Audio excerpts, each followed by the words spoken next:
Tragedi Idicot dikenal luas dengan nama Tragedi Arakundo.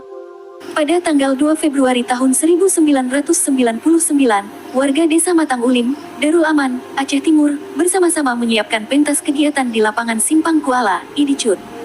Sekitar pukul 16 waktu Indonesia Barat, sejumlah tentara datang dengan membawa senjata laras panjang.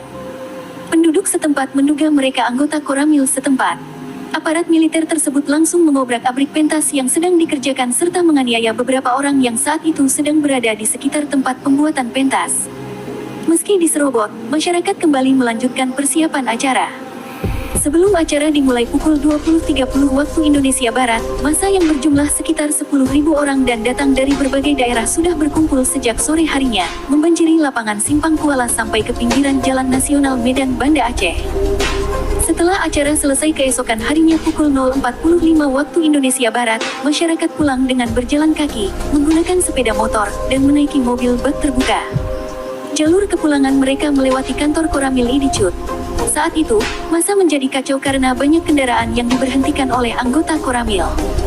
Ada sejumlah laporan yang menyebutkan kerumunan massa awalnya dilempari batu dari arah markas Koramil di Idicot. Pukul 1, tembakan membabi buta dilepaskan dari arah markas Koramil ke arah kerumunan.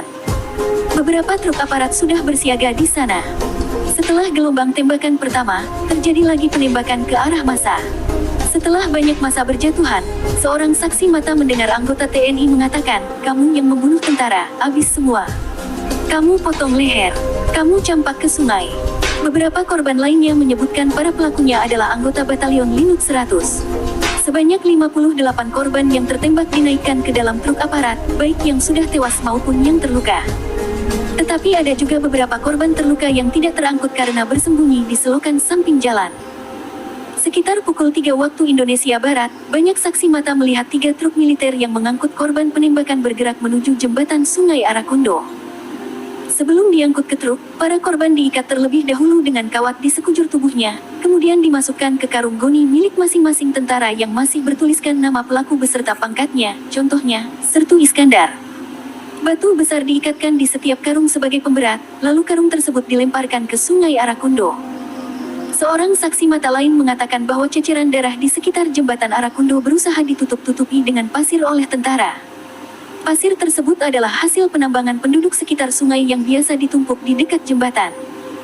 Tanggal 4 Februari pukul 8 sampai pukul 12 waktu Indonesia Barat, tentara masih bertahan di sekitar lokasi pembantaian Idicot. Penembakan acak secara membabi buta pun masih terjadi sesekali. Hari itu juga sampai keesokan harinya, penduduk desa melakukan pencarian di sungai dan berhasil mengangkat 6 karung berisi jenazah korban.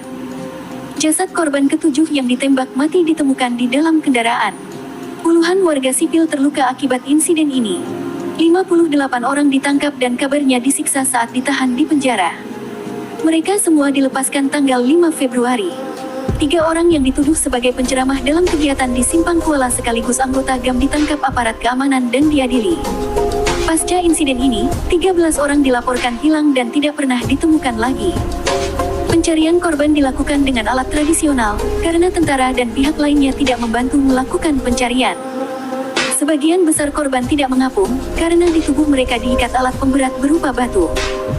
Di pinggir jembatan juga ditemukan peluru dan proyektil bermerek Pindad, produsen senjata api asal Bandung yang memasok persenjataan ABRI. Tragedi Idicot, dikenal luas dengan nama Tragedi Arakundo, adalah sebuah peristiwa pembantaian sipil yang terjadi tanggal 3 Februari tahun 1999 di Idicot, Aceh, Indonesia. Menurut sejumlah saksi mata, peristiwa yang dilancarkan tentara ABRI ini menewaskan 7 orang dan melukai ratusan orang lainnya. Para pelakunya sampai sekarang belum ditangkap dan diadili. Pembantaian ini diduga merupakan tindakan balas dendam ABRI atas penyisiran sweeping yang dilakukan sejumlah orang tak dikenal dan berujung pada pembunuhan beberapa personel ABRI di Lokni Bom pada tanggal 29 Desember tahun 1998. Kalian bunuh kawan kami. Kalian ceburkan mereka ke sungai. Rasakan balasannya.